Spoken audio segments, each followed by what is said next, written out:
Hey y'all, so today we are canning some rabbit meat. This is about 8.5 pounds that I got from the loin and the thigh. We are just going to fill these jars up and leave about 1.25 inch headspace.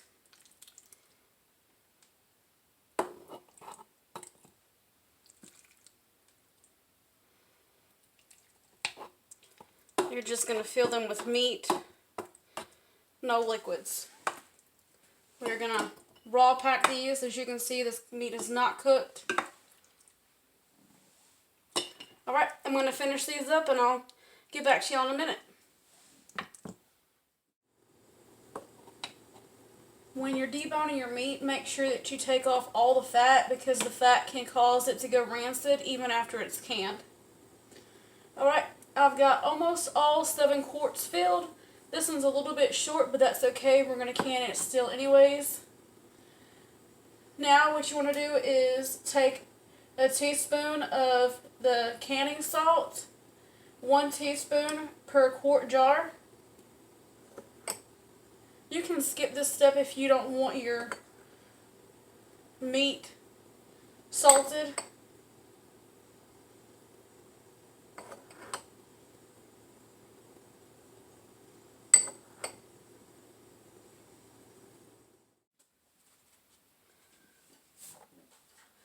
So now we're going to take a little bit of vinegar on a paper towel and wipe our rims. You want to wipe your rims to make sure that nothing interferes with your seal. Alright, now we're going to place our clean lids on our jars.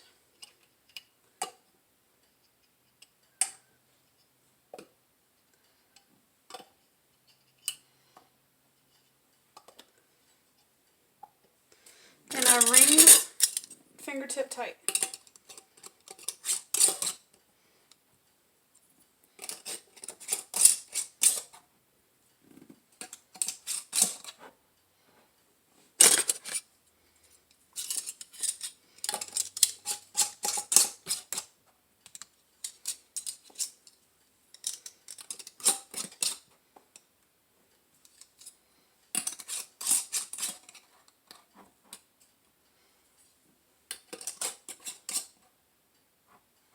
We're going to put our jars into our canner.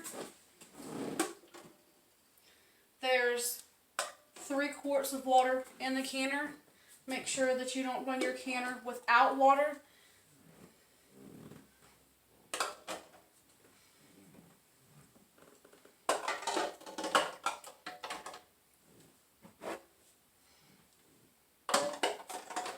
Alright, I'm going to go ahead and turn the stove on to medium-high heat. I'm going to add my lid. So now we're just going to wait for it to start venting. Okay, you can see it's venting pretty steady now. We're going to go ahead and set a 10-minute timer. Once our timer goes off, we will go ahead and put our weight on. Hey y'all, so as you can see, the timer has gone off and I've added my weight. The PSI is already starting to rise. For my altitude here in North Carolina, the PSI needs to be 12. Once it hits 12, I'll go ahead and start my timer. And for quart jars that are raw pack and deboned, it will have to process for a total of 90 minutes. So once it hits 12 psi, I'll set my 90-minute timer. I've also dropped the temperature of my stove down between a 4 and a 5, and that's where my stove needs to be to hold pressure. I'm going to get this process going, and I'll check back in with y'all when we're done. Okay, it's been 90 minutes. My timer just went off. I'm going to go ahead and turn the stove off and let this naturally release pressure. You do not want to try to open it until the pressure has completely released and this valve in the back goes down. Alright, I'll get back with y'all when it's time to take the jars out.